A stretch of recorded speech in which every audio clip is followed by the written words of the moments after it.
Hi అండి అందరికీ. నేను మీ Divya. Welcome back to Telugu kitchen. ఈరోజు మన కిచెన్లో మంచి టేస్ట్తో క్రిస్పీగా పప్పు వడలని మీతో షేర్ చేసుకోబోతున్నాను. నార్మల్గా మనం మసాలా వడ, పప్పు వడ అనగానే శనగపప్పుతో చేసుకుంటాం కదా, కానీ ఓసారి అలా కాకుండా ఇలా పప్పులన్నీ కలిపి చేయండి. చాలా రుచిగా ప్రోటీన్ఫుల్గా ఉంటాయి. అలాగే తిన్న ప్రతి బయటని కూడా ఫుల్గా ఎంజాయ్ చేస్తారు. మరి ఇక లేట్ చేయకుండా కమ్మటి మసాలా పప్పు వడలని ఎలా చేయాలో చూద్దాం పదండి. సో ముందుగా ఒక ప్లేట్లోకి 1/2 కప్పు పచ్చిశనగపప్పును తీసుకోండి. మనం శనగపప్పు ఎంత అయితే తీసుకుంటున్నామో దాంట్లో సగం మిగతా పప్పులని తీసుకోవాలి. 1/2 కప్పు మినప్పప్పు, మరో 1/2 కప్పు పెసరపప్పు, అలాగే మరో 1/2 కప్పు కందిపప్పును కూడా తీసుకోండి.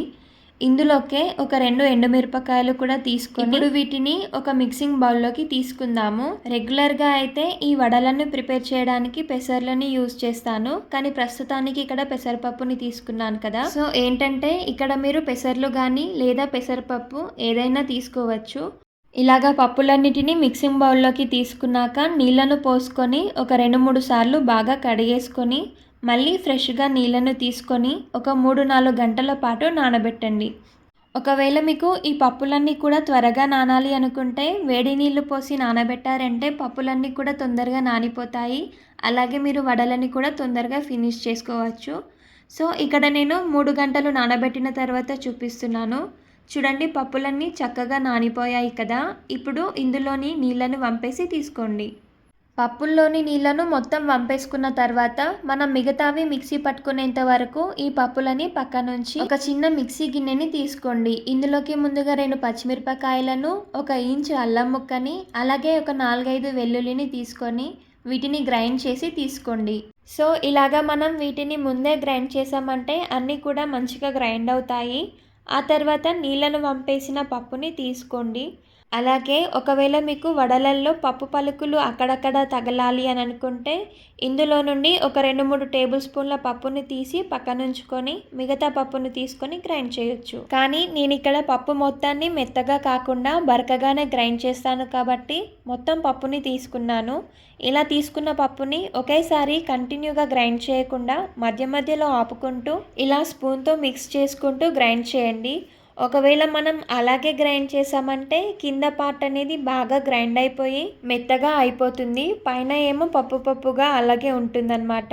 సో మధ్య మధ్యలో ఆపుతూ కలుపుకుంటూ గ్రైండ్ చేసి తీసుకోండి. చూడండి, గ్రైండ్ చేశాక ఇలా బరకగా పప్పు అనేది కొంచెం రవ్వ రవ్వలాగా కనిపించాలి.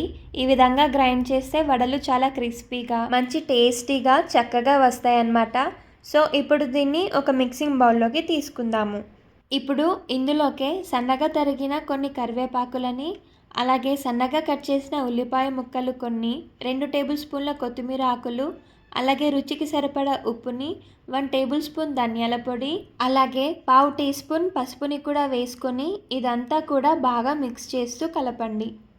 ఈ పప్పు వడలను ఈవినింగ్ స్నాక్స్గా అయినా లేదా పప్పుచారులోకి నంచుకొని తినడానికి అయినా చాలా బాగుంటాయి. అలాగే చల్లటి సాయంత్రంలో వేడివేడిగా చేసుకుని తినాలే కానీ 1కి 4 తినేస్తారు, అంత సూపర్గా ఉంటాయి.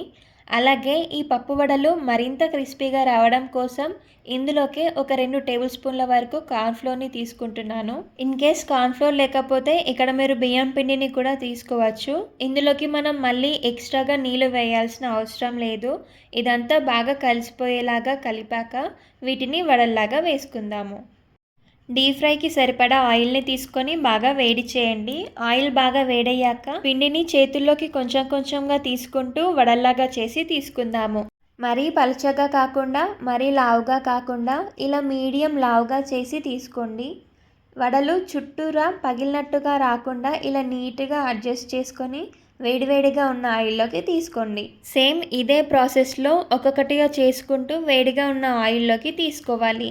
ఇలా కడాయిలోకి సరిపడా తీసుకున్నాక మంటని మీడియం ఫ్లేమ్కి అడ్జస్ట్ చేసుకొని బాగా ఫ్రై చేయండి. మనం ఎక్కువ మంట పైన ఫ్రై చేసామంటే వడలు అనేవి లోపల పిండి పిండిగా అనిపించి పైన మాత్రమే ఫ్రై అవుతాయి. అదే మనం మంటని మీడియంగా పెట్టుకుని ఫ్రై చేస్తే వడలకి ఆయిల్ మంచిగా పడుతూ లోపల అలాగే పైన కూడా చక్కగా ఫ్రై అవుతాయి. సో ఇలాగా టర్న్ చేస్తూ రెండు వైపులా కూడా బాగా ఫ్రై చేయండి. ఇలా చేయడం వలన లోపల వరకు మంచిగా ఫ్రై అవుతుంది. అలాగే పైనుండి చాలా క్రిస్పీగా కూడా ఉంటాయి. సో ఈ విధంగా కలర్లోకి టర్న్ అయ్యాక ఆయిల్లో నుండి పక్కకు తీసేయండి. సేమ్ ఇప్పుడు ఇదే విధంగా మిగతా పిండి కూడా వడల్లాగా చేస్తూ ఫ్రై చేయండి. ఇలా మనం ఈవినింగ్ స్నాక్స్లోకి అయినా లేదా లంచ్లోకి అయినా చాలా క్విక్గా ఈ వడలని చేసుకుని టేస్టీగా తినవచ్చు. మీరు కూడా ఇలాగా అన్ని పప్పులను కలిపి ఓసారి ఇలా మసాలా వడని చేసి చూడండి. చాలా చాలా బాగుంటాయి. ఇంట్లో అందరికీ నచ్చుతాయి కూడా. అండ్ ట్రై చేశాక ఎలా కుదిరాయి అనేది కామెంట్లో చెప్పడం అస్సలు మర్చిపోవద్దు. అలాగే ఫ్రెండ్స్, రెసిపీ నచ్చితే వీడియోకి లైక్ చేసి మరిన్ని టేస్టీ అండ్ ఈజీ రెసిపీస్ కోసం మన ఛానల్ని ఫాలో అవ్వండి. Thank you for watching.